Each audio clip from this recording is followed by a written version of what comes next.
The book of Daniel naturally divides itself into two parts. There is God's providence in history, Daniel chapters 1 through 6. And there is God's purpose in history, which is Daniel chapters 7 through 12. So his providence, the first part of the book, his purpose, the second part of the book. The second part of the book contains 4 visions which were seen by Daniel. The first is the vision of the 4 beasts found in chapter 7. There is in chapter 8 the vision of the ram and goat. In chapter 9, the vision of the 70 weeks. And then in chapters 10 through 12, the vision of the time of the end. In these visions, God reveals to Daniel many things about his purpose and his plan in history regarding the nation of Israel and regarding the eternal, everlasting kingdom that is to come. These visions are somewhat intense. In fact, some people say the book of Daniel is divided into 2 parts. There's the kiddie part and the grown-up part. And the kiddie part is where all the cute little stories come from. Daniel and the lion's den, the fiery furnace, perhaps the writing on the wall and everything, the first part of the book. But we rarely ever tell our kids stories about the second part of the book of Daniel in Bible class. We rarely ever talk to them about the vision of the... We save that part for the preachers to talk to them in the sermon when they can't ask questions and stuff like that. So, anyhow, so parents, if you have some questions or if your kids have questions, go ahead and answer them best you can. Don't refer them to the preacher. So, so these visions are really intense. In this lesson, though, we're going to consider the vision of the 4 beasts found in Daniel chapter 7, verses 1 through 28. And we start by noting the vision described in verses 1 through 14. It says, "In the first year of Belshazzar, king of Babylon, Daniel had a dream, and visions passed through his mind as he was lying in his bed. He wrote down the substance of his dream. Daniel said, 'In my vision at night, I looked, and there before me were the 4 winds of heaven churning up the great sea. 4 great beasts, each different from the others, came up out of the sea. The first was like a lion, and it had the wings of an eagle. I watched until its wings were torn off, and it was lifted from the ground, so that it stood on 2 feet like a man. And the heart of a man was given to it. And there before me was a second beast, which looked like a bear. It was raised up on one of its sides, and had 3 ribs in its mouth between its teeth. It was told, 'Get up and eat your fill of flesh.' After that I looked, and there before me was another beast, one that looked like a leopard. And on its back it had 4 wings like those of a bird. This beast had 4 heads, and it was given authority to rule. After that, in my vision at night, I looked, and there before me was a 4th beast, terrifying and frightening and very powerful. It had large iron teeth. It crushed and devoured its victims and trampled underfoot whatever was left. It was different from all the former beasts, and it had 10 horns. While I was thinking about the horns, there before me was another horn, a little one, which came up among them, and 3 of the first horns were uprooted before it. This horn had eyes like the eyes of a man, and a mouth that spoke boastfully. As I looked, thrones were set in place, and the Ancient of Days took his seat. His clothing was as white as snow. The hair on his head was white like wool. His throne was flaming with fire, and its wheels were all ablaze. A river of fire was flowing, A river of fire was flowing, coming out from before him. Thousands upon thousands attended him, and 10,000 times 10,000 stood before him. The court was seated, and the books were opened. Then I continued to watch, because of the boastful words the horn was speaking. I kept looking until the beast was slain and its body destroyed and thrown into the blazing fire. The other beasts had been stripped of their authority, but were allowed to live for a period of time. In my vision at night I looked, and there before me was one like a son of man, coming with the clouds of heaven. he approached the Ancient of Days and was led into his presence. He was given authority, glory, and sovereign power. All peoples, nations, and men of every language worshipped him. His dominion is an everlasting dominion that will not pass away, and his kingdom is one that will never be destroyed. So we start with the date of the vision. The date of the vision is received by Daniel, he says, in the first year of Belshazzar, king of Babylon. This would be about 550 BC, when Belshazzar became, for lack of a better term, co-kings with his father Nabonidus. What this tells us, though, is that the book of Daniel is not necessarily in chronological order. That these events actually take place prior to the events in chapter 5, where Babylon is overthrown, the writing on the wall, and so on and so forth. It's not in chronological order, but it's in better order for the writing of the book. It organizes a little bit better this way. Some details of the vision. Vision has 3 parts. Part number 1 is it concerns the 4 beasts from the sea. It starts with the 4 winds churning up the great sea, which may be the Mediterranean Sea. We're not sure, but that's what most people believe it to be. The sea may simply be a symbol for the mass of humanity, such as in Isaiah 17 and in Revelation 17. The 4 winds of heaven that churn up the sea may be forces God uses to control or perhaps to even destroy.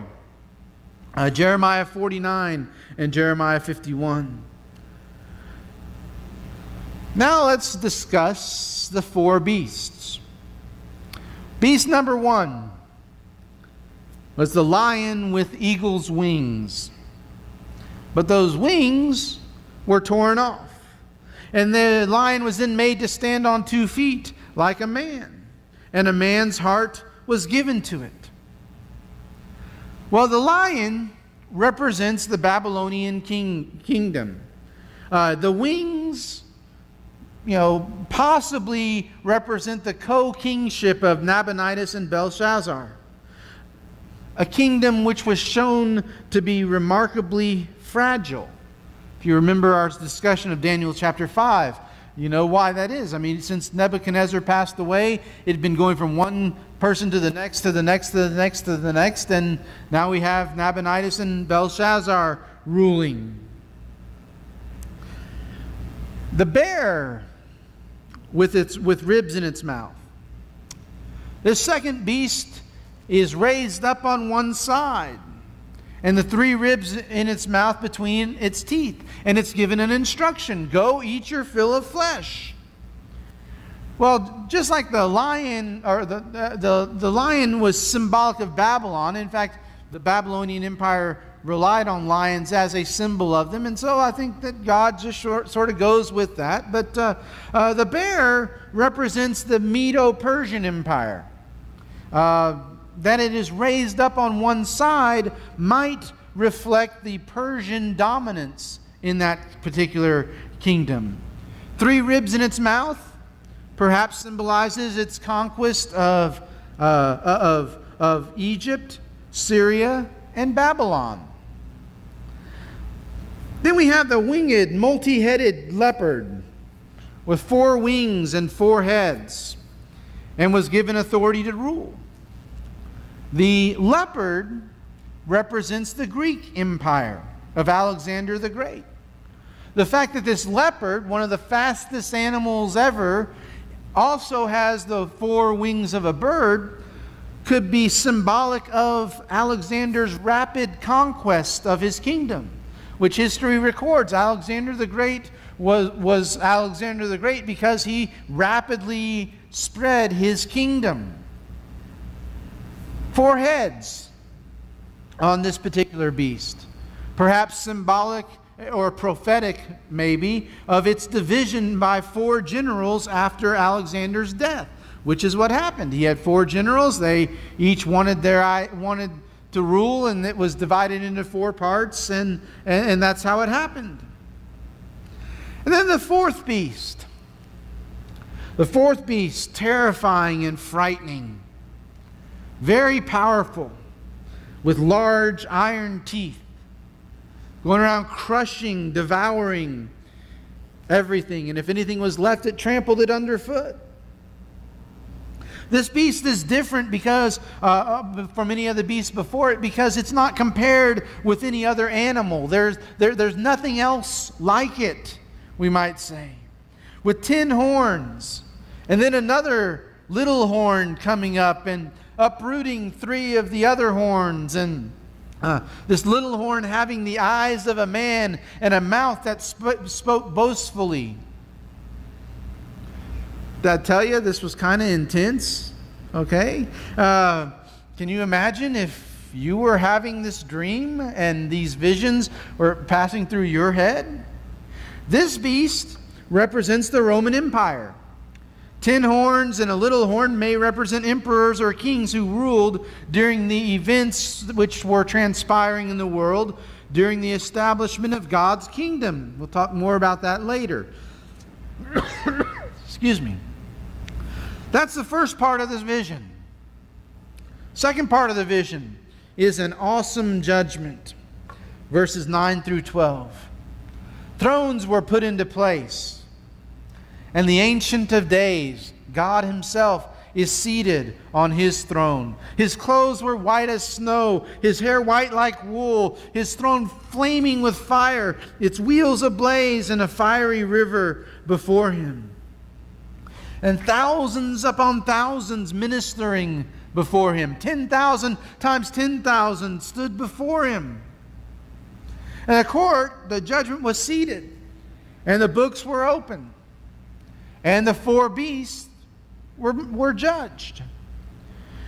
The great and terrible beast, the one with the boastful words coming from the little horn, it was slain, its body destroyed and thrown into the burning flame. The rest of the beasts, they had been stripped of their power, but they were allowed to live for a time. So we've got the 4 beasts coming up out of the sea, an awesome judgment of those 4 beasts, and then finally, the coronation of the Son of Man. Verses 13 and 14. Daniel sees one like a son of man, or the Son of Man, coming with the clouds of heaven, brought near to the Ancient of Days. Incidentally, when Jesus refers to Himself as the Son of Man, Daniel was the first to do that, okay? And so, Son of Man, this is Jesus, okay? The Son of Man is seated. He's given authority, glory, and sovereign power. All peoples, nations, and languages worshiped Him. His dominion is an everlasting dominion. His kingdom is one which will never be destroyed. Those other 4 kingdoms, they were all destroyed. But not the one of the Son of Man.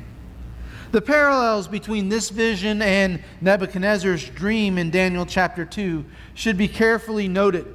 Both involve the rise and fall of 4 kingdoms, and then a kingdom which would never be destroyed.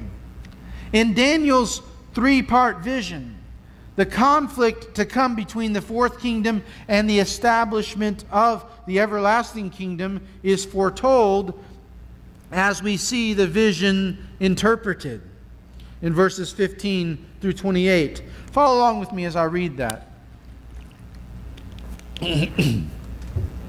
I, Daniel, was troubled in spirit, and the visions that passed through my mind disturbed me. I approached one of those standing there and asked him the true meaning of all this. So he told me and gave me the interpretation of these things. The 4 great beasts are 4 kingdoms that will rise from the earth. But the saints of the Most High will receive a kingdom and will possess it forever. Yes, forever and ever. Then I wanted to know about the true meaning of the 4th beast, which was different from all the others and most terrifying, with its iron teeth and bronze claws. The beast that crushed and devoured its victims and trampled underfoot whatever was left. I also wanted to know about the 10 horns on its head and the other horn that came up, before which 3 of them fell. the horn that looked more imposing than the others, that had eyes and a mouth, and that spoke boastfully. As I watched, this horn was waging war against the saints and defeating them, until the Ancient of Days came and pronounced judgment in favor of the saints of the Most High. And the time came when they possessed the kingdom. He gave me this explanation. The fourth beast is a fourth kingdom that will appear on earth. It will be different from all the other kingdoms and will devour the whole earth, trampling it down and crushing it. The 10 horns are 10 kings who will come up from this kingdom. After them another king will arise, different from the other ones. He will subdue 3 kings. He will speak against the Most High and oppress his saints and try to change the set times and the laws. The saints will be handed over to him for a time, times, and half a time. But the court will sit, and his power will be taken away and completely destroyed forever. Then the sovereignty, power, and greatness of the kingdoms under the whole heaven will be handed over to the saints, the people of the Most High. His kingdom will be an everlasting kingdom, and all rulers will worship and obey him. This is the end of the matter. I, Daniel, was deeply troubled by my thoughts, and my face turned pale, but I kept the matter to myself. Notice the vision's effect on Daniel. Verse 15 says he was troubled in his spirit. It also says he was disturbed by the visions that he saw. It's kind of easy to see why, don't you think? I mean, these visions, in this vision, these beasts and everything, especially that fourth beast. It's easy to understand why he would be troubled. It's easy to understand why he would be disturbed by the visions that he saw. I mean, this is one of those dreams that would make even a old man cry for his mommy, okay? I mean, this is a terrifying little vision that he has. And its effect on Daniel, although, in the next vision, in chapter 8, he's going to have a vision that makes him lay ill for several weeks, okay? So, these are some intense things going on here. The explanation, though, is given to Daniel, verses 16 through 27. There is an overall summary of the vision, provided by one of those standing near Daniel, perhaps an angel, one put there perhaps to explain it to Daniel. The four beasts represent 4 kingdoms. Yet the saints of the Most High will receive a kingdom and will possess it forever. Well, Daniel is intrigued. He wants to know more. Specifically, he wants to know more about that fourth beast. Most terrifying. He wants to know about the 10 horns that were on his head, and about the little horn that had the eyes and the mouth that spoke boastfully.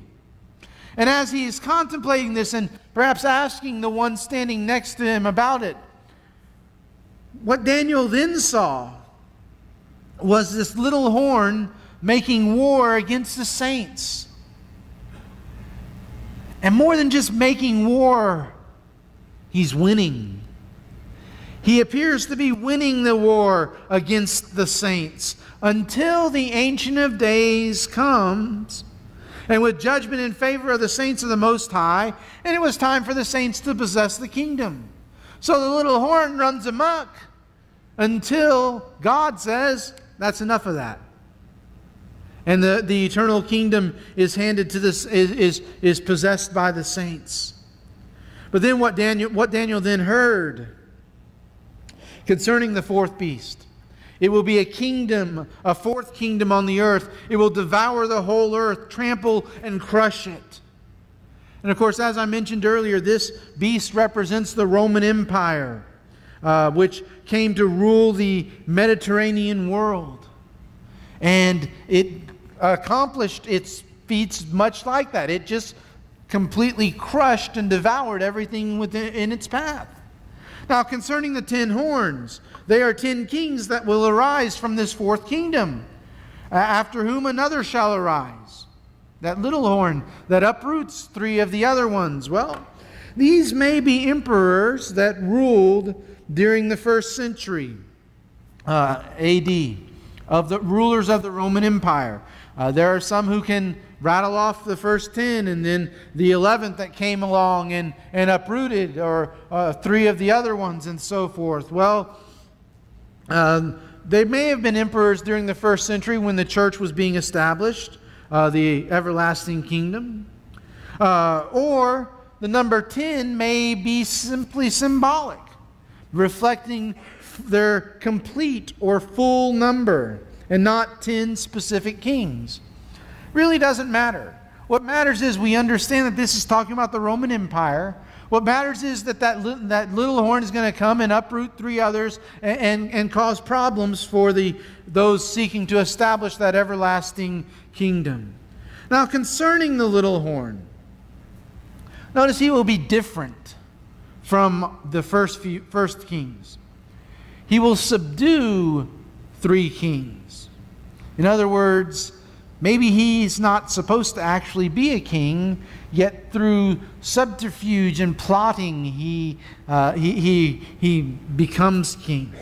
He will speak against the Most High. He will oppress the saints of the Most High. He will try to change the set times and law, and the saints will be handed over to him for a time, times, and half a time. Now, what does that mean? Well, maybe a time, times, and half a time is 3.5 years. A time, 1 year, times 2 years, and half a time, another half a year. Maybe 42 months, similar to Revelation 11 and Revelation 13. Or it could just be a broken, short, non-specific period of time where that little horn is allowed to persecute those Christians. This is likely a persecuting emperor of Rome. And the most logical, or the most mentioned suspect is Domitian, who was, well, he was every bit a persecuting emperor of the Roman Empire, or persecuting Christians as emperor of the Roman Empire. He also got to be emperor through a little bit of conniving and, things of that nature. So he may be the one that's being thought of here. Then concerning the judgment, what Daniel heard, the power of the little horn would be taken away and completely destroyed. And then sovereignty, power, and greatness of the kingdoms under heaven would be given to the saints of the Most High. This kingdom will be an everlasting kingdom, and rulers will worship and obey him. This is very similar to the beast from the sea in Revelation 13. And the conflict between the Roman Empire and the church would end with the ultimate victory of the people of God, who, even though they were martyred, they still get to reign with Christ forever. So we've seen its effect on Daniel, and we've talked about the explanation given to Daniel. Then there is an epilogue given by Daniel. The epilogue is in verse 28. His thoughts greatly troubled him. His face was pale.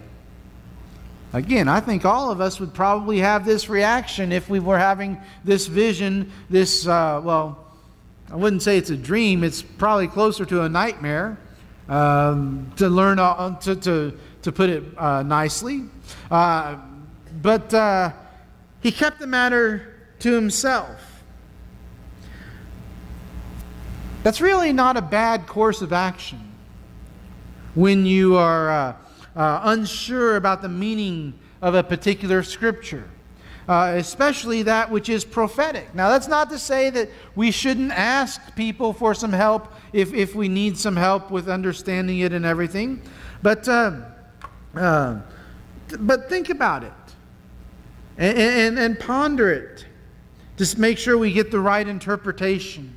As we continue to read and study, what we learn later may help us clear up the meaning of the scripture that we've been thinking of. The vision of the 4 beasts is certainly interesting and challenging and intense. It expands upon the vision seen by Nebuchadnezzar in chapter 2. It introduces the conflict that is described in the vision and seen by John in Revelation chapters 13 through 20.